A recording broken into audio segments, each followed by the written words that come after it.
not be afraid. Open wide the doors for Christ.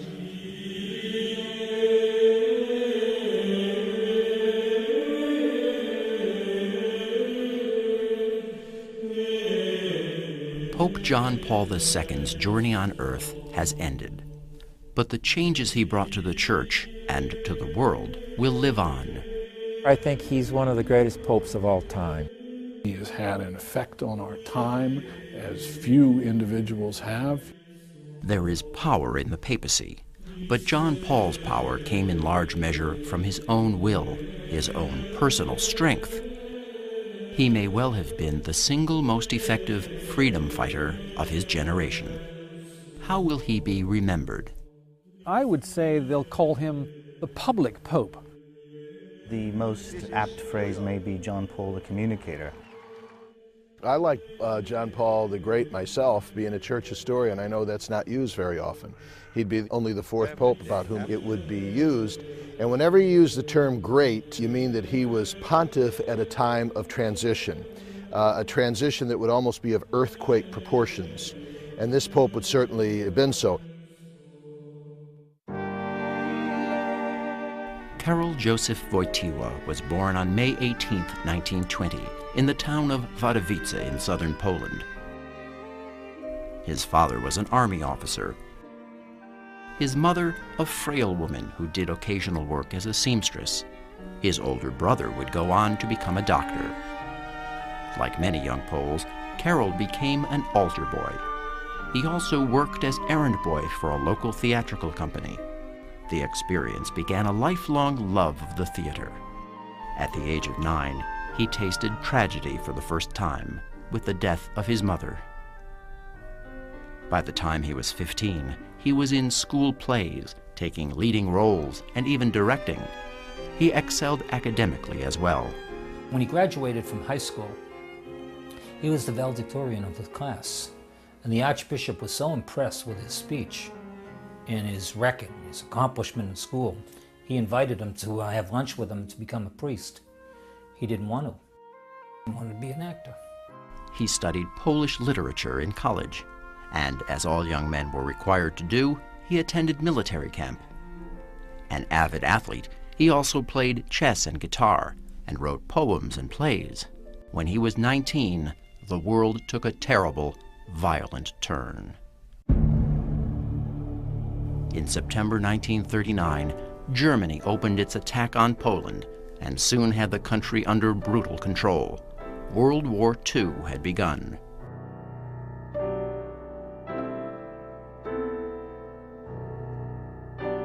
Young Karol would always remember the terror of seeing friends, neighbors, and teachers snatched from their homes, never to return.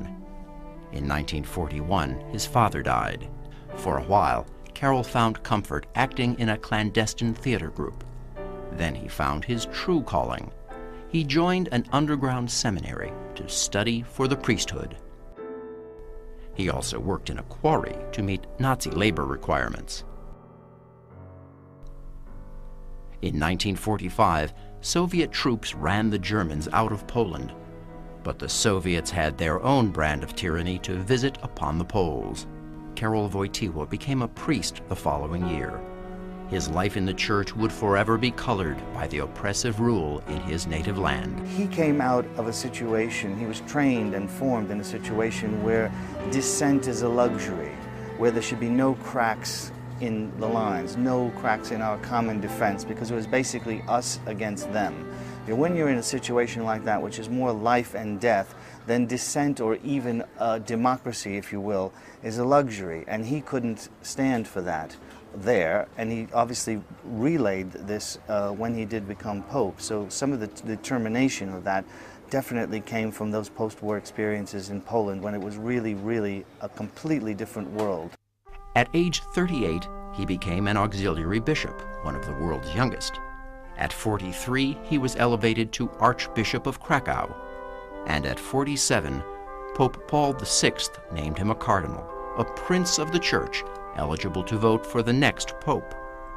Cardinal Wojtyła became known as a respected man of the church with a concern for the common man.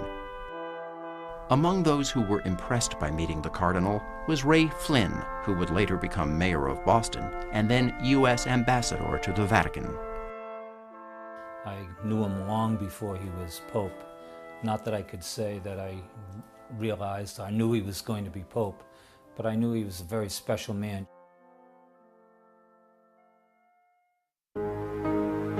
"1978 was the year of 3 popes.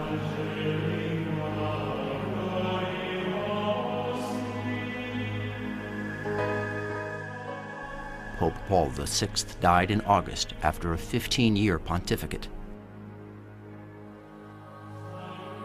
He was succeeded by an Italian cardinal who took the name John Paul after his 2 predecessors, but he died just 33 days later.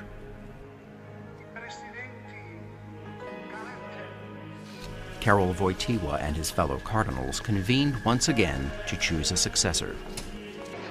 A puff of white smoke meant the decision had been made.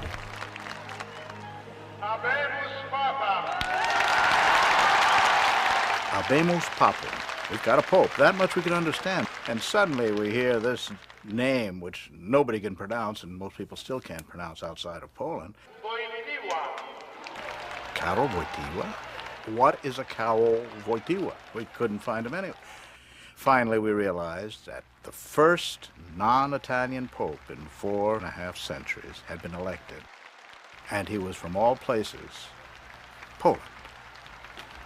We couldn't guess then what a profound effect on his own country and on the world this new pope would have.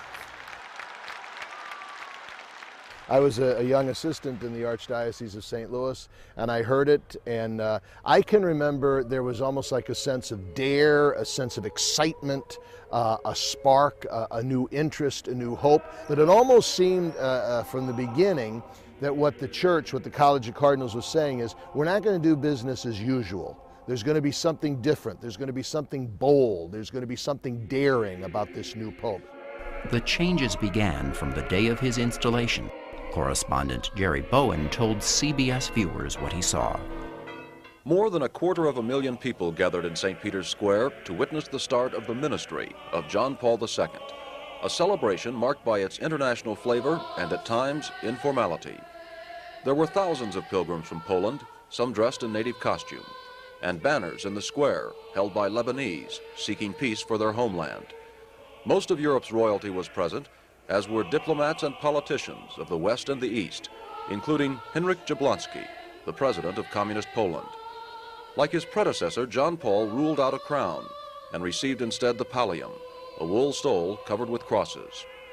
112 cardinals of the church walked to the papal throne to give the 58-year-old pontiff the kiss of obedience.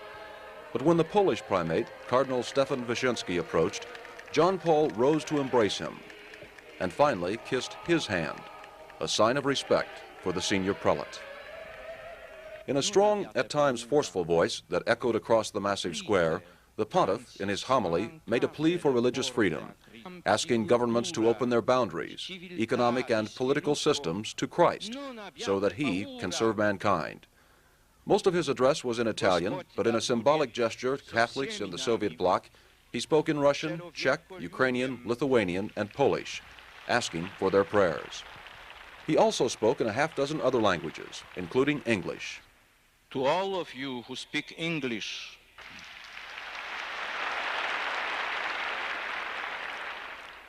may Christ give you his grace and his peace, overturning the barriers of division and making all things one in him.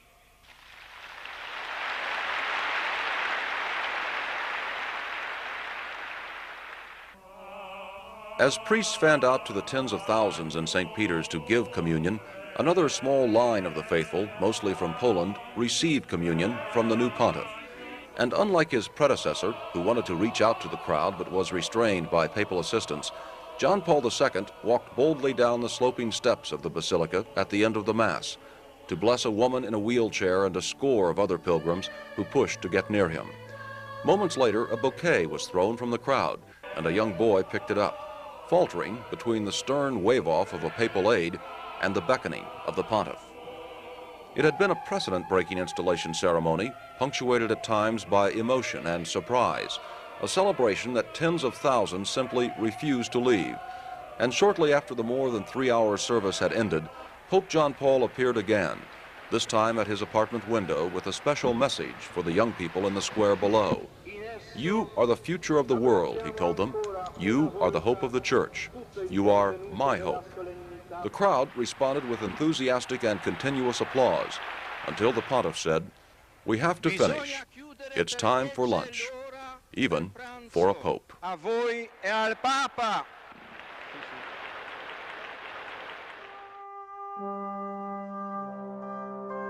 He inherited a church that had begun changing course more than a decade earlier. The new directions were set by an extraordinary gathering known as Vatican II. Vatican II was the most revolutionary thing that had happened to the church in the entire history of the church, and this was a Parliament of the World's Bishops that met, called together by John the 23rd in 1962, and for 4 years, some 2,200 bishops from around the world rewrote a charter for the church, trying to make it more a church of love and less a church of laws. Among the most visible shifts brought by Vatican II, the world's more than 1 billion Catholics could celebrate Mass in their own languages rather than Latin. They could eat meat on Fridays. But for many, the loosening of old rules went too far. According to some, the church was infected with too much freedom.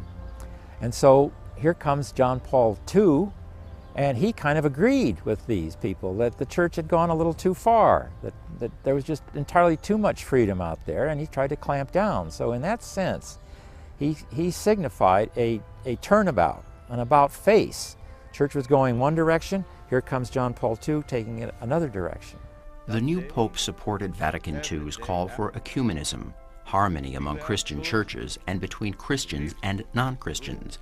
But while many expected there to be more flexibility in church doctrine, Pope John Paul offered none. At the cost of alienating some churchgoers, he took a hard line against what he called the culture of death, which encompassed artificial birth control, euthanasia, the death penalty, and especially abortion. On this score, he was especially critical of the United States. He took Americans to task in a football stadium mass in 1995. Sadly, today a new class of people is being excluded. When the unborn child, the stranger in the womb, is declared to be beyond the protection of society, not only are America's deepest traditions radically undermined and endangered, but a moral blight is brought upon society.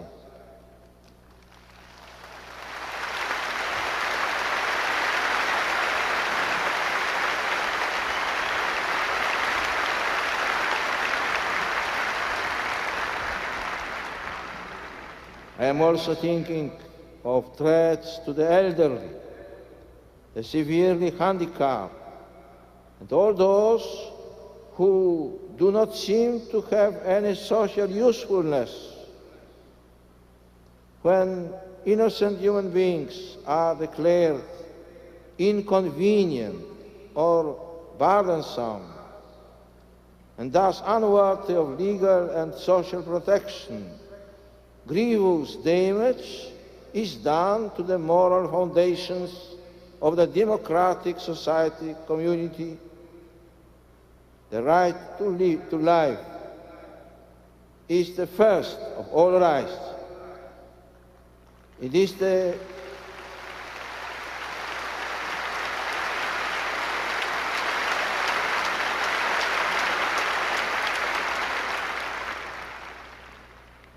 the foundation of democratic liberties and the keystone of the edifice of civil society. Both as Americans and as followers of Christ, American Catholics must be committed to the defense of life, in all its stages and in every condition. Unbowed by critics of the left and the right, he confounded those who tried to pigeonhole him as conservative or liberal. He is a man who defies those categories because he can only be understood, first and foremost, as a Christian disciple. And that discipleship, that seeing everything through a theological lens, if you will, simply does not lend itself to this conventional left-right categorization. He urged that his clergymen also see things through a theological lens rather than a political one. I think he would see a dividing line between religion and partisan politics. Religion, morality, ethics have a tremendous place to play in politics, and he wasn't about to deny that. Where he draw the line is in partisan politics. Viewing legislative work as too divisive, the Pope ordered priests out of government. For Father Robert Drinan of Massachusetts, it meant leaving his seat in the U.S. House of Representatives. As a person of faith, I must believe that there is work for me to do which somehow will be more important than the work which I am required to leave. I undertake this new pilgrimage with pain and with prayers. The Pope pursued his own brand of politics.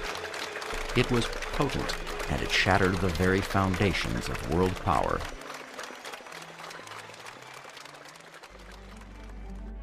Less than a year after his installation, John Paul returned to his native Poland, the first papal trip ever to a communist country. It was almost impossible for the communist Polish government to tell the Polish people, you can't have a visit from the Pope. They had a revolution on their hands if they couldn't see a Polish Pope in Poland. For communism in Poland, it was the beginning of the end.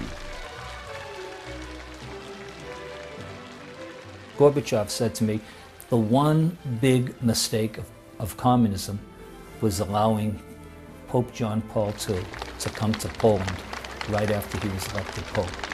Because once he came to Poland, it just united the people of Poland. 3 million Poles, twice the population of Warsaw, came out to welcome him home. The city's Victory Square was turned into an open-air cathedral for a papal mass. Among the witnesses was CBS News correspondent Tom Fenton. It was, most of all, his sermon that the crowd was waiting for. Polish Catholics living under a communist government are used to speaking in code and understanding veiled allusions. They had no trouble understanding the Pope. The sermon was a bold challenge to a government that promotes atheism and discriminates against the Church. Christ, he told the expectant crowd, cannot be excluded from the history of the human race in any time or in any place. That was enough to set off the crowd, and waves of applause rolled across the square. The Pope listened to the deeply emotional response of the huge crowd, himself deeply moved.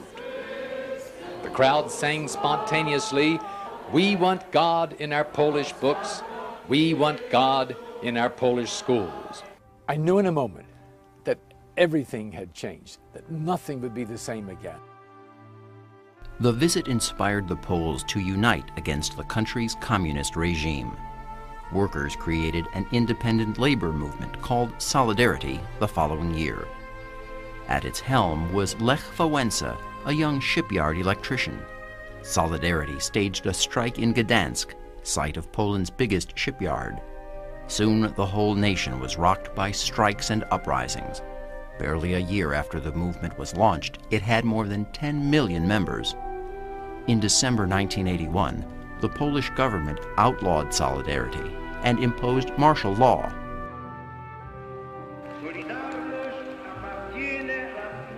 But John Paul II showed his support for the movement by denouncing the false peace of totalitarian regimes in his New Year's address. In St. Peter's Square, crowds cheered his rallying cry for freedom.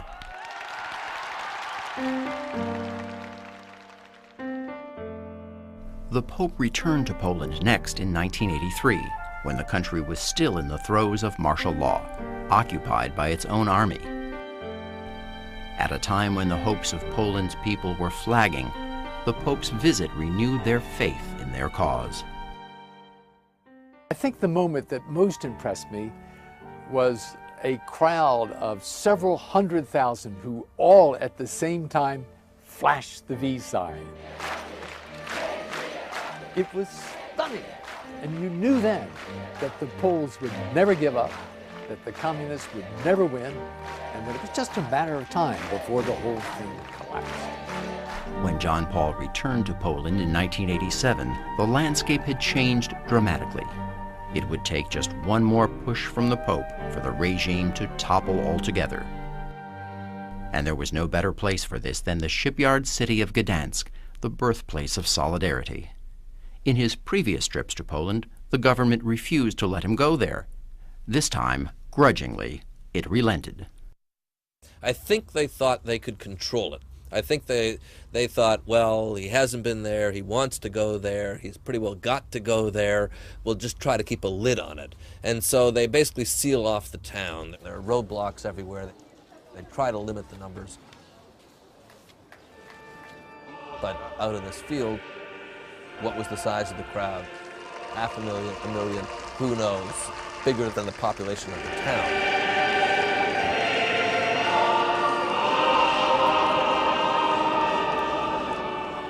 It was almost as if the futility of the Polish state was demonstrated in contrast to the power of the people being expressed at that Mass in Gdansk.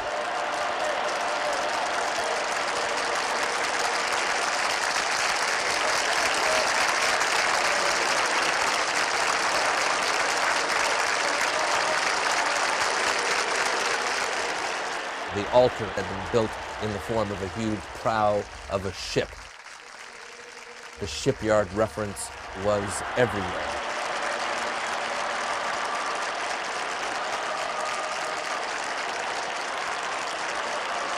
This was a pope who always understood the power of imagery, always understood the power of television. The Pope never referred to the banned labor group directly, but in urging support for the workers, the word he used repeatedly was solidarity. Za solidarność. It was all but over for Poland's communist tyranny. He had the impact of a battering ram on the old regime. He was an amazing person. It was not just the force of his personality, it was his Polishness, it was his Catholicism. He spoke to the Poles like no one else could. A new round of strikes led Poles directly to the ballot box. In 1989, they held their first freely contested election since World War II. Solidarity won in a landslide. It was a victory for which the Pope claimed only a modest role. As he said, communism at some point was going to implode on its own accord. He says the tree was rotten, I just gave it a good shake. The shake he gave in Poland reverberated throughout the Iron Curtain countries.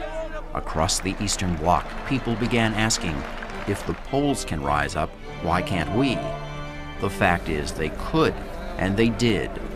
It wasn't long before the biggest tree of all fell, as the Soviet flag was lowered at the Kremlin for the last time. In 1998, the Pope tried to give a similar shake to communism's outpost in the Western Hemisphere. He made an unprecedented trip to Cuba, where, unlike the chilly reception he got from Polish officials, he was warmly greeted by Fidel Castro. Castro's atheist government allowed the Pope to hold outdoor masses, the first public masses permitted there in 40 years. Castro hoped for, and got, the Pope's denunciation of the U.S. trade embargo against Cuba, but the Pope also hammered the communist leader to improve his human rights record and loosen the reins on the country's Catholic Church. I think he wanted to open Cuba up in the way that he opened up Poland. I think he succeeded. What told me he succeeded was my assignment on the day of the big Mass was to be back in the crowd. And there was a man standing next to me, an older Cuban man, who spoke good English. And he would not say this on camera, but I said, "What do you think?" And he laughed and he said, I think they, meaning the Cuban government, have made the biggest mistake of their lives in letting him come here. And I said, why do you say that? He said, because the genie's out of the bottle and they can't put it back. While he was an ardent foe of communism, Pope John Paul II found deep faults with capitalism as well. All of humanity must think of the parable of the rich man and the beggar. He chastised rich nations, comparing them to the wealthy man in the Bible who ignored the needs of the beggar Lazarus. The rich man was deemed contemptible not for his bankroll, but for his behavior. Now, Herr, does Christ condemn the mere possession of earthly goods as such?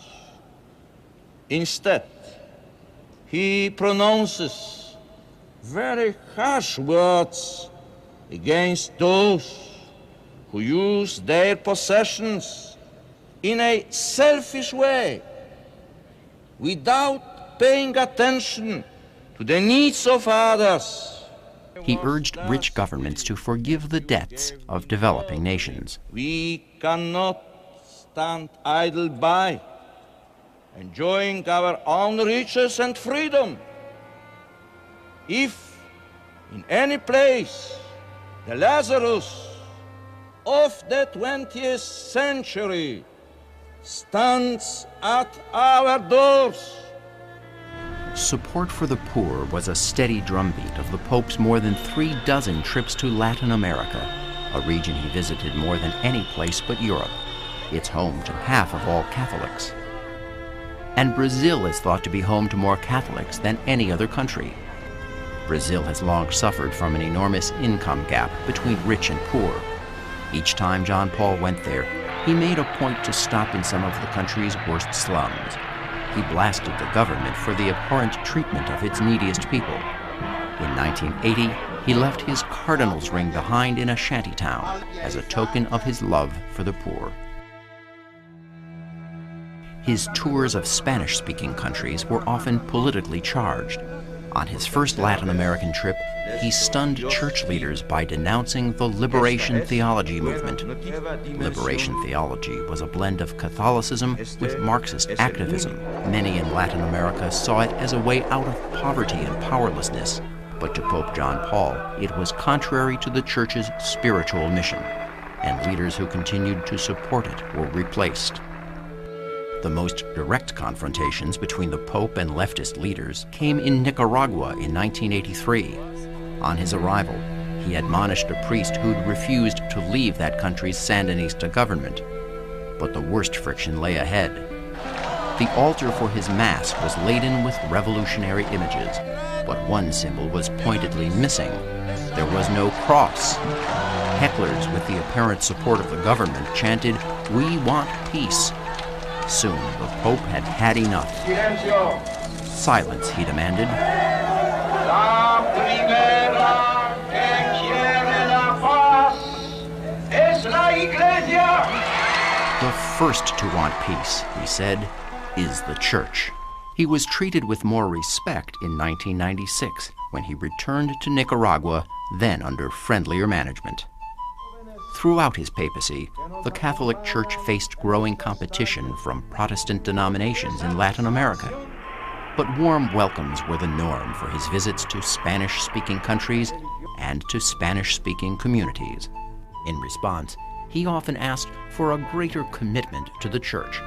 Here's what he told worshipers in San Antonio, Texas. Me llena de gozo el saber que el número de los sacerdotes, religiosos y religiosas hispanos va en aumento, pero aún son necesarios mucho más.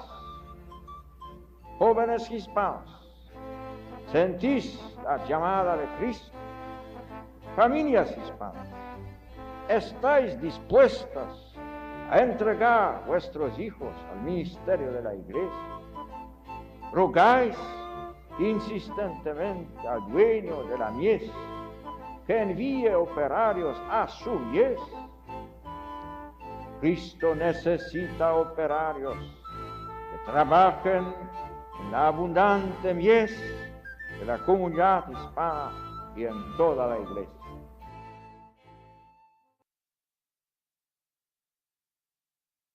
It was a moment that shocked the world.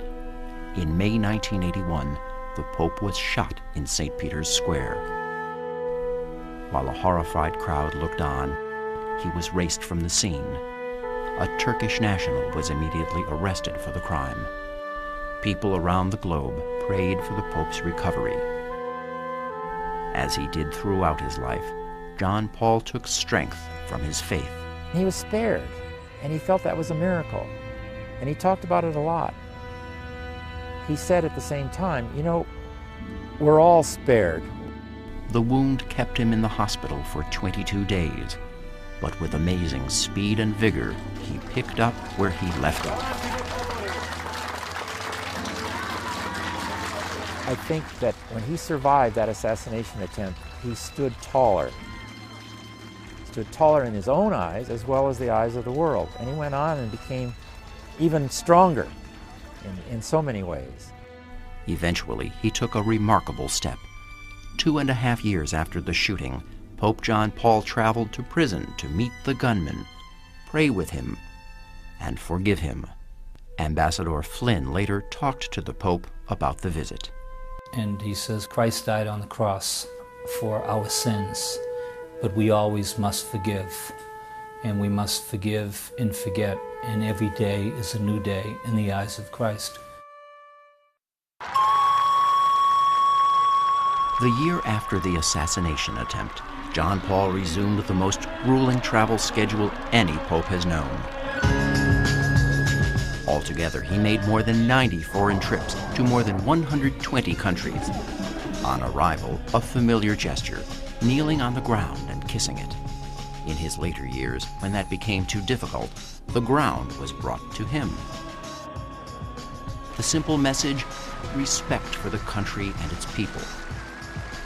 His connection to those people was breathtaking to witness. If you talk to people who were in these huge audiences, it was always amazing to hear the same answer from many people around the world, where in a crowd of hundreds of thousands of people, they would say, I felt that he was speaking just to me. I felt that I was the only person there. He just exudes this sense of being a holy man, a man in touch with the divine, not in an exclusive, arrogant sense, because his basic message is, hey, guess what? You can be too. Come aboard. You be in touch with the divine too. You can be holy.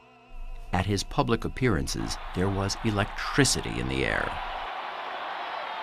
You feel it, you hear the sound,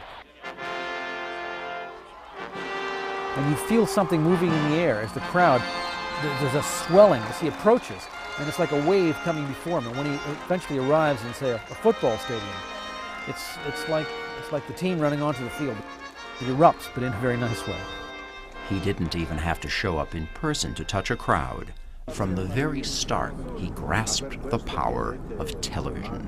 It happened the first day that he hit St. Peter's Square as the Pope. He came out on that balcony. He looked around and he could see 7 television cameras trained on him. And I'm sure the light bulb went on over his head. Wow, what a bully pulpit I have. And this is the new thing, television. I can be here and I can be everywhere in the world at the same time. He lived in an era when communications media exploded. He knew how to take advantage of that, how to use it for his own purposes, the purposes of the church. From time to time, that even meant letting television cameras behind the scenes in Rome. CBS News correspondent Charles Kuralt took viewers inside the Vatican in 1988. On the 3rd floor of the papal apartments facing St. Peter's Square, the private office of Pope John Paul II is vacant at this hour. And the most famous window in the world, the one in which he appears to bless the multitudes, looks down at this hour on no multitudes. Most of Rome is still asleep.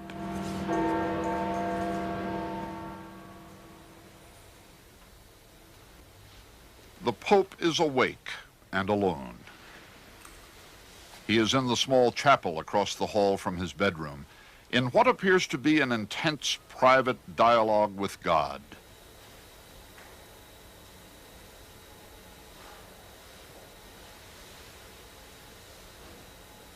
It's about the last private moment he will have all day.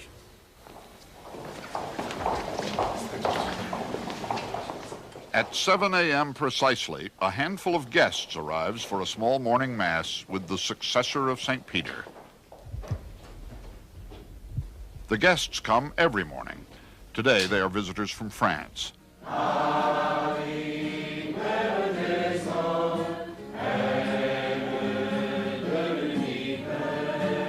This is the experience of a lifetime for most of them.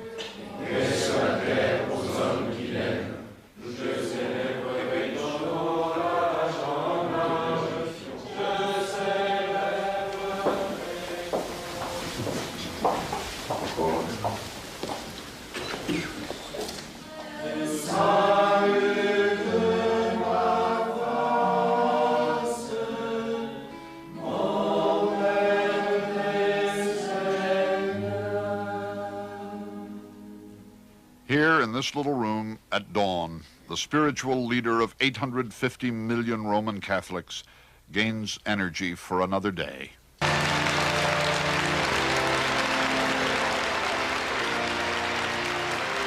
For 10 years now, John Paul has been packing them in, wowing his fans.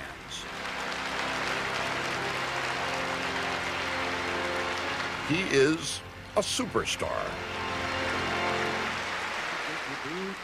Vergebung wegen ihrer Unwissenheit. Whatever your language, Hermanos y hermanas. he'll make an effort to speak it. Je te le déclare. To speak it to you. All that Jesus did and told. He is the most public pope. Anybody who wants to can come here and see him any Wednesday, unless, of course, he's out there in the world somewhere visiting them. Beyond a doubt, more ordinary people have seen John Paul with their own eyes than have seen all the previous popes of history.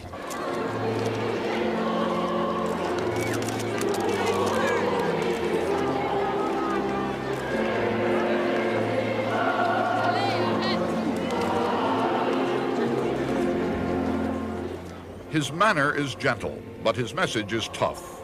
Faith, obedience, devotion.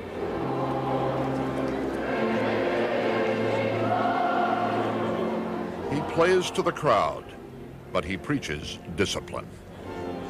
He knows what he's doing. He's an old actor. He needs eye contact with the public as a stage actor. He's not a cinema actor or a TV actor. He's stage. He can catch the eyes of people, no matter how many are there. They all think he's looking at them. Each one thinks he's looking at him. Wilton Wynn has reported on the Vatican for more than 30 years. It seems to me that he has very little privacy. I mean, he's always with people, isn't he? His breakfast is a working breakfast. His lunch is working. His dinner is a working dinner. And in between, he's meeting people all the time. God bless you. I think the Pope is regarded in most places now as a very tough conservative, even rigid man. Well, to him, running the Catholic Church is not a popularity contest.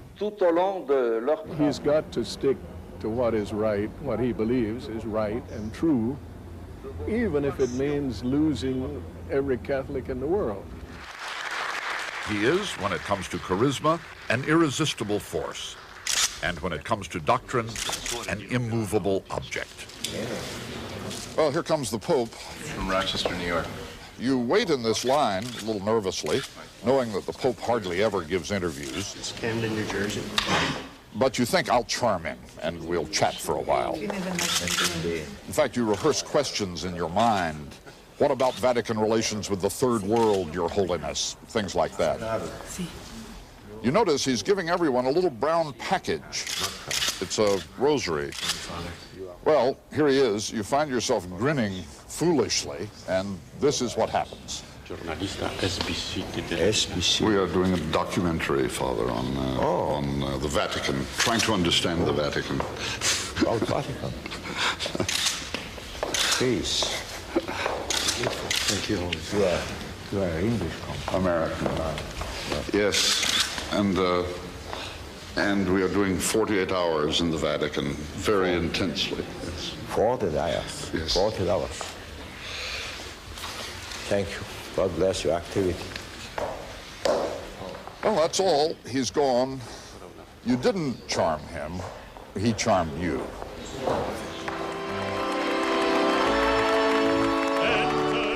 Pope John Paul charmed millions of Americans, but his relationship with the United States was anything but simple. During his U.S. visits, he often came face to face with dissent, sometimes from non-Catholics, sometimes from inside the church itself. On his first American tour, a nun made a startling public plea for the ordination of women. I urge you, Your Holiness, to be open to and to respond to the voices coming from the women of this country who are desirous of serving in and through the church as fully participating members. And he then said to her, because he'd been warned that Mary Teresa Kane was going to come out with this statement, he lectured her and reminded her that the Blessed Virgin Mary was not a member of the hierarchy. In 1987 in San Francisco, gay rights advocates and AIDS activists met the Pope with demonstrations. Gay rights now! They criticized the church's stand against homosexual behavior and warned that the church might be less than compassionate towards people with AIDS. At the time, many people feared that they could put their lives at risk by even touching someone with AIDS. With one gesture, Pope John Paul II addressed both fears. There was this little boy who was in the church. He had caught AIDS through a transfusion. The Pope embraced him. It was a sign also to some of the critics. It doesn't matter how you got this disease, we still want to be compassionate with you. It was difficult for a lot of people to sort of accept that compassion. He did it through this little boy. It was just one way he touched lives in the U.S., a country he visited again and again, as correspondent Bob McNamara remembers. He was just a man, but like magic. Everywhere Pope John Paul II traveled in this country, in the streets, in the stadiums, crowds were in the hundreds of thousands. In 5 American visits over 2 decades, Pope John Paul saw 20 cities and 4 presidents. Most people would catch just a fleeting glimpse of the man, but many would be forever touched. I never get this close to the Pope. He's a tremendous personality, and he has that magnetism that you just don't find anywhere else. But for all of the clamor, all of the massive crowds, some of the most lasting memories of John Paul II were made in the smallest of places. Tiny St. Patrick's Catholic Church, deep in the heart of Iowa. He came in the church and, he kind of gave me a hug and asked me if I was Irish. What'd you tell him? I told him I didn't know. Bob Mulvihill Jr. was 9, an altar boy, the day Pope John Paul came to St. Patrick's in 1979 for a prayer service. As the Pope walked down the aisle, Jennifer Mulvihill touched his hand. It's a keychain and it's pure gold. It is. And a gift from the Pope It has a Pope on it. she still treasures. Exciting? Mm-hmm. It was nice to meet him. He was so normal, for being so important that it made me proud now to be Catholic and to be part of the church and part of the Irish settlement, and that's something that'll never be taken away from me, is that memory and the pride of being there. He spent only an hour at this little country church, but the Pope seemed almost reluctant to leave. I don't think I've ever been so excited, or it's just been a wonderful time. It was a validating moment because he came here and he said, you're a rural community, you are stewards of the land, you do what you do because you love what you do. Very nice. And you're doing a good job. But the small family farm that was the Mulvihills' life then would be lost, like thousands of others, to the farm financial crisis of the 1980s. And yet the faith they practiced the day the Pope visited is the same. I don't know that we've lived our lives any different because of it, but I think we certainly appreciate how special it was. From his first visit to this country to the fragile figure he was on his last trip here, all the pageantry and choreography of each papal event could never camouflage the fact that the Roman Catholic Church's holiest man was most of all a humble man.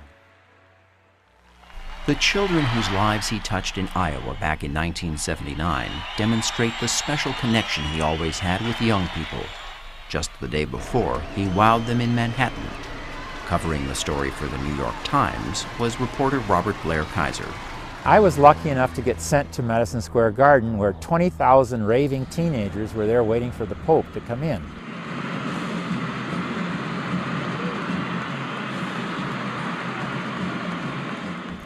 He came in a Jeep, open car. He looked like a heavyweight champion boxer. He looked like Rocky. He went around to the front of the auditorium, and I thought, wow, this guy has a presence. I already knew he had been an actor, an amateur actor in his youth in Poland. Well, he was playing up to the role right now. He was the Pope. The kids loved him. The feeling was mutual. He started going, woo, woo, woo. Woo, woo, woo, woo, woo, woo, woo, woo, woo. And I found out later, in Polish, that means wow, wow, wow. Today, this is a garden of life, where young people are alive. I think that was the first moment that he realized that maybe the kids were a great place for him to carry the Christian message. Alive with hope and love. Alive with the life of Christ. That realization inspired a new way to connect to young Catholics. World Youth Days, held periodically around the world. This one was in Denver, 1993. God bless the young people of the World Youth Day.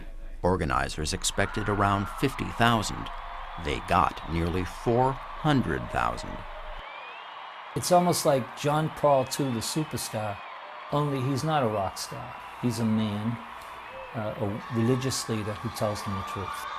I think that's his chemistry with young people.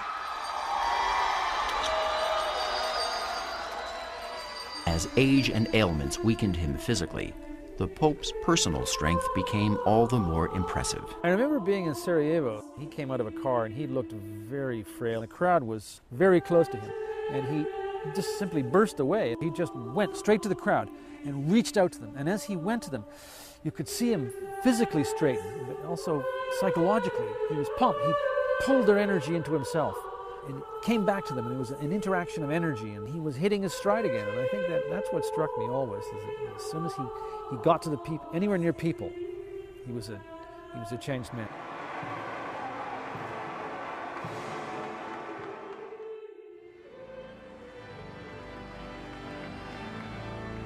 One of the most enduring legacies of his papacy will be his efforts to bring people together. He always felt that priests, that religion, that the church, especially the papacy, must unite people. It must be a bridge. Much of his effort and some of his best-known trips were aimed at turning that principle into practice. He prayed with the Archbishop of Canterbury, helping bridge a gulf that first opened when Henry VIII was King of England.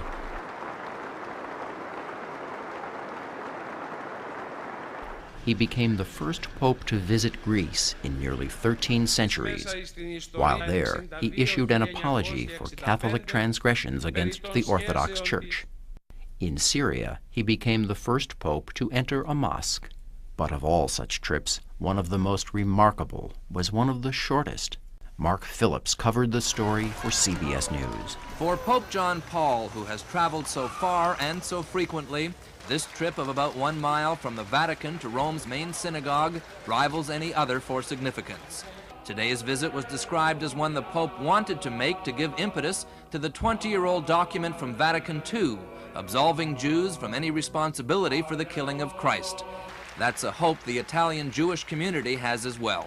Christians who will see a pope entering a synagogue and reciting a psalm in a synagogue will probably find it more difficult to believe that the Jews are an accursed people.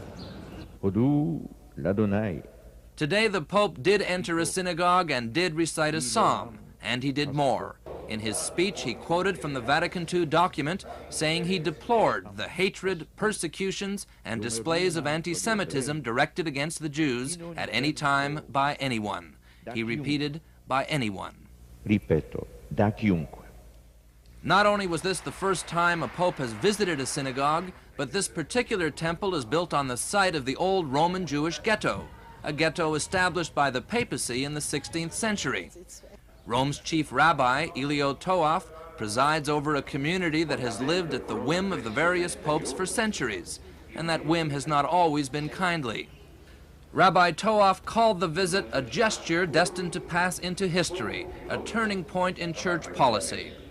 Monumental though this visit is in terms of Catholic-Jewish relations, no one is expecting 2,000 years of history to be overturned in one afternoon.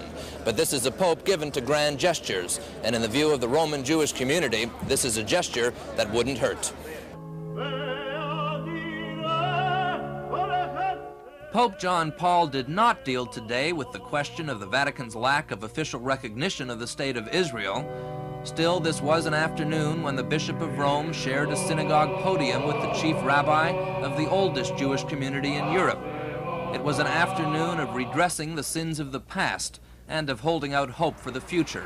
And for most people here, that was enough. 4 years later, another unprecedented effort to heal wounds. I think it's one of the most revolutionary things that he did. On March the 12th, the year 2000, he issued his famous mea culpa. It was a sumptuous ceremony to ask forgiveness for the sins of the Church itself. Pope John Paul II called it the Day of Pardon. We forgive, he said, and ask forgiveness. It was the first time in the 2,000 years of church history that a leader has publicly sought sweeping forgiveness for acts committed in the name of the faith. Dressed in the purple robes of Lent, cardinals read out the acts of contrition. They mentioned violence in the service of truth, referring to the treatment of heretics during the Crusades, the Inquisition, and the forced conversion of native peoples. The confessions, Pope John Paul said, did not entail judgments. That, he added, was up to God alone. It was an extraordinary action, but it was also a prelude to a historic trip just days later to the Holy Land. I think the thing that struck me more than anything was at Yad Vashem in Jerusalem. He went to the Holocaust Memorial and he walked across the floor, that granite floor in which are carved all the names of all the death camps. And he went across that to turn up the flame, which is the symbolic gesture that you make when you are an important person visiting Yad Vashem. As he moved across there, you could feel the weight of that place and the terrible, terrible thing that it represents. And he was carrying it all. It wasn't because he was a frail man. And then the next day, of course, he went to the Wailing Wall and he placed a prayer in the wall. That gesture and that slow walk across that black granite floor, I think, did more to bring Christians and Jews together. Not just Catholics, but Christians and Jews together than any other single thing. Perhaps the great temptation of the 20th century was the fact that we had forgotten God.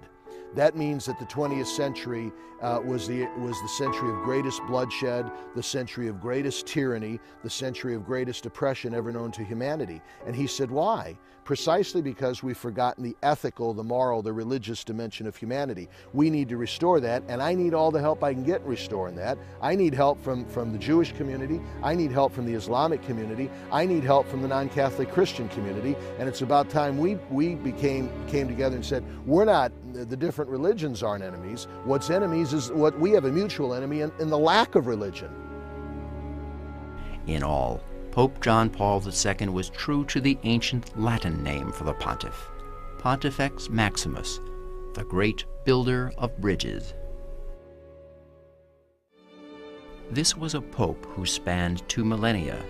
His principal religious message came to a culmination with the Jubilee year. The year 2000 was not just a simple turning of the clock.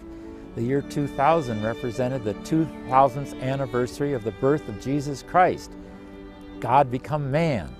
And that's what his program is. He's the vicar of Christ on earth, and all these priests and all these nuns and all these billion Catholics around the world are other Christs.